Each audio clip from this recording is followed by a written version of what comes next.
नवे पक्षाचे प्रवक्ते या नात्यानं जोडले गेलेले पाहुणे आहेत कपिल ढोके यांचं या चर्चेमध्ये आपण स्वागत करूयात. कपिलजी, राहुल गांधी 100व्या निवडणुकीतल्या पराभवापर्यंत पोहोचले, विश्लेषण 1 मिनिट आहे.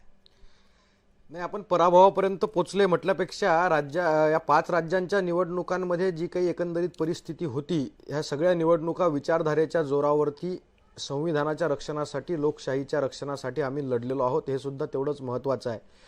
तुम्ही तामिळनाडूमधला पराभव एकीकडे दाखवत असाल, पण दुसरीकडे केरळ सुद्धा राहुल गांधी आणि काँग्रेस राखताना दिसते, हे सुद्धा तेवढ्याच ताकदीनं सांगितलं पाहिजे.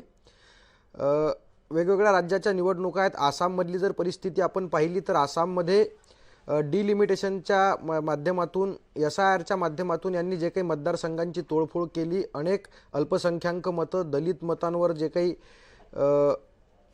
यांनी तोडफोड केली, अनेक मतं जे गायब केलेत, ते सुद्धा आपण लक्षात घेतले पाहिजे. येनकेन प्रकारे कुठल्याही मार्गाने सत्ता मिळवायची हा जो भारतीय जनता पार्टीचा डाव आहे, तो आता सक्सेस होताना आपल्याला कुठेतरी दिसतोय, पण हे काही फार देशाच्या, राज्याच्या हिताचं नाही आहे. येणाऱ्या काळामध्ये त्या राज्यांना कळून चुकेल. तामिळनाडूमध्ये मात्र एक तपशील येतोय आपल्याला आज निवडणुकीच्या दिवसामध्ये. फार वेळ बोलता येणार नाही, पटकन माझे सहकारी सिद्धेश ताकवले तो तपशील देत आहेत आपल्याला. नक्कीच प्रसाद सर, आपण त्यामुळे एकंदरीतच पाहतोय की ममता बॅनर्जींच्या पराभवाची कारण काय राहिलेली आहेत. मुस्लिमांचं तुष्टीकरण भोवलेलं आहे ममता दिदींना, कारण एकंदरीतच मोठं हे कारण त्यांच्या पराभवाचं आहे. बेरोजगारी, उद्योग आणि गुंतवणुकीचा अभाव सुद्धा ममता बॅनर्जींच्या पराभवाची कारणं सध्या आपल्याला समोर येत आहेत. शिक्षक भरती प्रक्रियेमध्ये तृणमूल नेत्यांकडून मोठा घोटाळा सुद्धा झाल्याचं आपल्याला या ठिकाणी मोठं पराभवाचं कारण ममता बॅनर्जींचं दिसतंय. आरजीकर रुग्णालयामध्ये तरुणीवरती पाशवी अत्याचार, आरोपी तृणमूल काँग्रेसचाच नेता होता, हे सुद्धा एक प्रामुख्यानं कारण हे पराभवाचं आहे. मतदार यादी शुद्धीकरणामुळे लाखो बोगस मतदार वाद झाले होते आणि त्यानंतर सुद्धा तृणमूलचा पराभव झाला असल्याचं बोललं जात आहे. अति आत्मविश्वास, अहंकारी वागणं, बोलणं ममता बॅनर्जींना हे भोवलेलं आहे आणि त्याचं नेमके काय पडसाद होतात हे आजच्या या निकालावरनं स्पष्ट होत आहे. सिद्धेश, याच निमित्तानं मी पटकन आता अंबरनाथ सिन्हा यांच्यापर्यंत जातो. अंबरनाथ सिन्हा हे आपल्या सोबत कलकत्त्यातून जोडले गेलेले आहेत. अंबरनाथ जी, माझा आवाज आपल्यापर्यंत येतोय? अंबरनाथ जी, ये बताएं कि इस सबके बाद क्या ममता बदलेंगी? काय ममताच्या एकूणच वागण्यातला कुठलाही प्रकारचा बदल यानंतर दिसेल का, त्या अधिकच चिडचिड करतील? देखिए, ममता बनर्जी एकदम प्रैक्टिकली 50-60 साल से she is a politician on the road. एकदम मतलब ऑपोजिशन में she has always been there, opposition में रही. और 1984 से शायद आपको एक दिन भी नहीं मिलेगा न्यूज में जब ममता बनर्जी नहीं थी. मतलब ऐसा नहीं है कि मैं आज, टू बी वेरी ऑनेस्ट, मतलब कांग्रेस का अगर ममता बनर्जी का 50% भी इनिशिएटिव होता तो शायद कांग्रेस इससे अच्छा रिजल्ट उन लोगों को बाकी जगह पे होता, लेकिन वो इनिशिएटिव नहीं है. ममता बनर्जी का जो इनिशिएटिव है, ममता बनर्जी को you can not write off. Mamata Banerjee को वो सी माइट बी 70-71, लेकिन you can not write her of.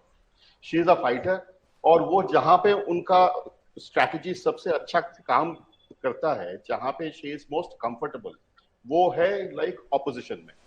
तो वापस ऑपोजिशन में गए, तो अगर वो वापस ऑपोजिशन में गए तो बीजेपी के लिए चीजें इतना आसान भी नहीं होगा, बिकॉज वो हर चीज को अभी वो अपने तरीके से लेकिन अंबरनाथ जी यहाँ कहाणी में ट्विस्ट आ गया है. तुम्ही जे सांगता आहात त्याचा एक ट्विस्ट असा आहे की आता ममता बॅनर्जी जर विरोधकांमध्ये गेलेले आहेत, म्हणजे विरोधकांमधला एक प्रबळ दावेदारी चेहरा म्हणून जर त्या बोलणार असतील, तर मग आत्ताच्या घडीला विरोधकांमधले विरोधी बोलणारे चेहरे यांच्यात आपापसात स्पर्धा नाही का होणार? राहुल गांधी और ममता बनर्जी के बीच में कौन सबसे बड़ा बीजेपी का विरोधी है, ये बताने के लिए कंपटीशन नहीं होगा? नहीं, वो उधर पे तो एटलीस्ट लाइक वो आपका वेस्ट बंगाल में तो नहीं होगा. वेस्ट बंगाल में बिल्कुल नहीं होगा, क्योंकि वेस्ट बंगाल में मुझे नहीं लग रहा है कि कांग्रेस के, अभी देखिए कांग्रेस का जो 4 सीटें मिला वो भी मुझे बहुत आश्चर्य लग रहा है, क्योंकि उधर पे सीपीएम को शायद वो 4 सीटें मिलना चाहिए था, क्योंकि सीपीएम अभी पहले से काफी ज्यादा वो एग्रेसिव है, वो काफी ज्यादा लोगों के पास वो पहुंच रहे हैं. लेकिन कांग्रेस को जो मिल रहे हैं वो एकदम प्रैक्टिकली आधी जो लोग हैं जो कांग्रेस को वोट देने वाला. अभी मुझे लग रहा है कि केरल में भी जो ये चेंज ओवर हुआ, वो मुझे पता नहीं कि कितना एंटी इनकम्बेंसी है और कितना वो कांग्रेस के वजह से हुआ. जी क्योंकि हर इसको जगह इसको पे जानेंगे यहाँ पे- इसको जानेंगे पटकन या निमित्तानं आधी अजितरावांपर्यंत पोहोचूयात. अजितराव, आता इथे अमरनाथ सिन्हा राजकीय विश्लेषक आहेत, दीर्घकाळ बंगालवर काम केलेलं आहे. ते म्हणतायत की ज्या जागा डाव्यांना मिळायला पाहिजे होत्या त्या काँग्रेसला बंगालमध्ये मिळाल्या आणि अत्यंत आश्चर्यकारकरित्या जी काँग्रेस निवडणूक कलामध्ये शून्य होती ती 4 पर्यंत पोहोचताना दिसतीये. नाही, आता असं आहे की याचं खोलात जाऊन त्या कॉन्स्टिट्युएन्सीज कुठल्या आहेत, तिथं नेमकं काय झालं, कारण हे घटक अतिशय स्थानिक असू शकतात. म्हणजे आमची भूस्तरीय राजकीय ताकद जी आहे त्या ताकदीचे निदर्शक नक्कीच नाही. परंतु आता तिथं ज्या कॉन्स्टिट्युएन्सीज मिळू शकल्या असं मिळाल्या नाहीत हे असं सांगता येणार नाही, असं भाष्य करणं फार प्रिमॅच्युअर ठरेल.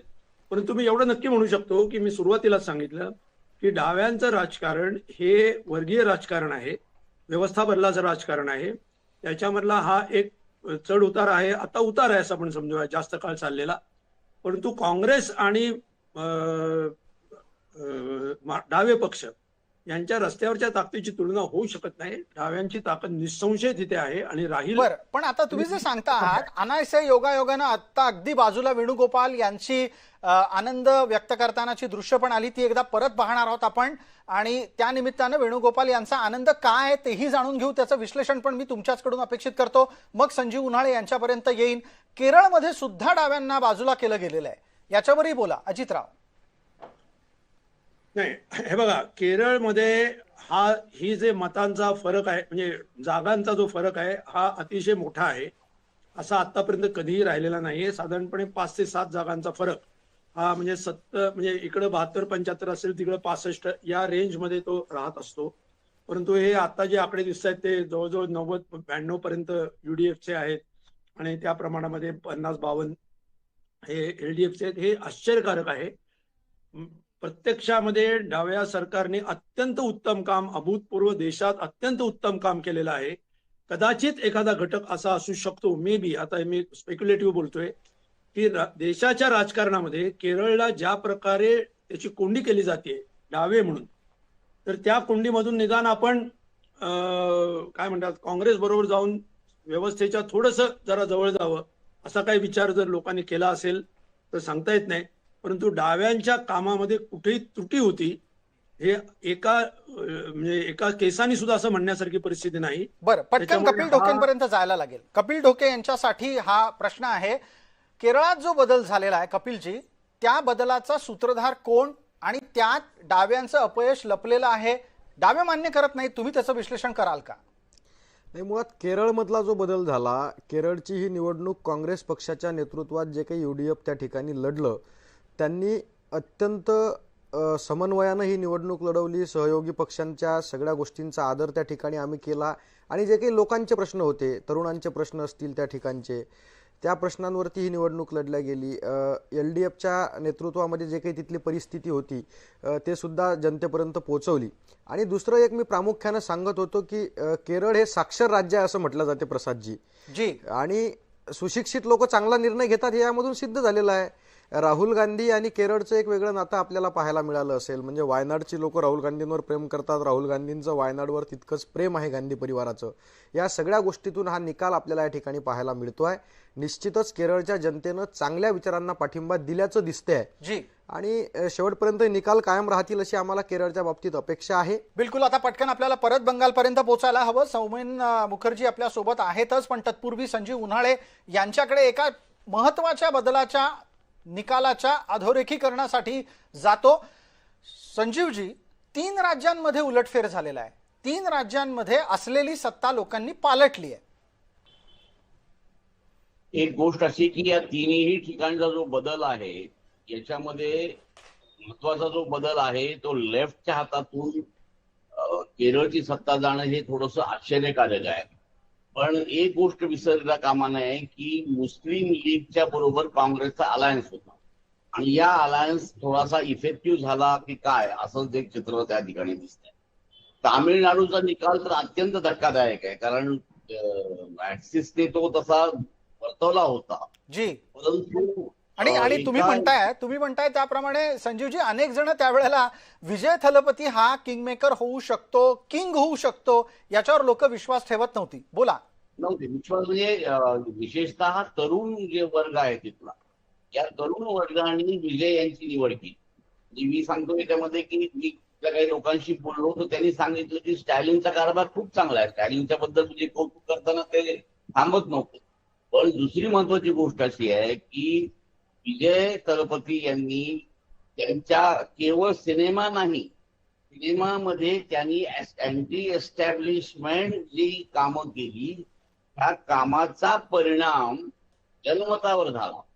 म्हणजे कुठलाही हिरो नाही. आणि आज बघा की एमजीआर एनटीआर सारखं जयललिता नंतर परत एकदा मला वाटतं एमजीआर जयललिता आणि त्याच्यानंतर आता हा एक फरक आपल्याला पाहायला मिळतोय की एक अभिनेता हा राज्याचं सूत्र आपल्या हातामध्ये घेणार आहे, ज्याचं कुठलंही धोरण नाही, त्याचं काही ठरलेलं नाही, पण तो राज्याचा काही घेतोय. पण कुठलाही बदल त्याच्यामध्ये द्राविडी राजकारण हे मागे पडलं हे लक्षात ठेवलं पाहिजे.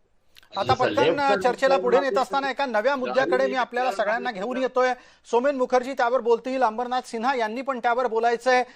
बंगालमध्ये भारतीय जनता पार्टीनं जी घोषणा केली हा विषय काय येतो तर आत्ताच थोड्या वेळापूर्वी संजीवजी उन्हाळे म्हणाले की विजय थलपती सारखा एक व्यक्ती ज्याचं कुठलंही ठोस धोरण नाही तो अचानक तामिळनाडूमध्ये सत्ता परिवर्तन घडवतो.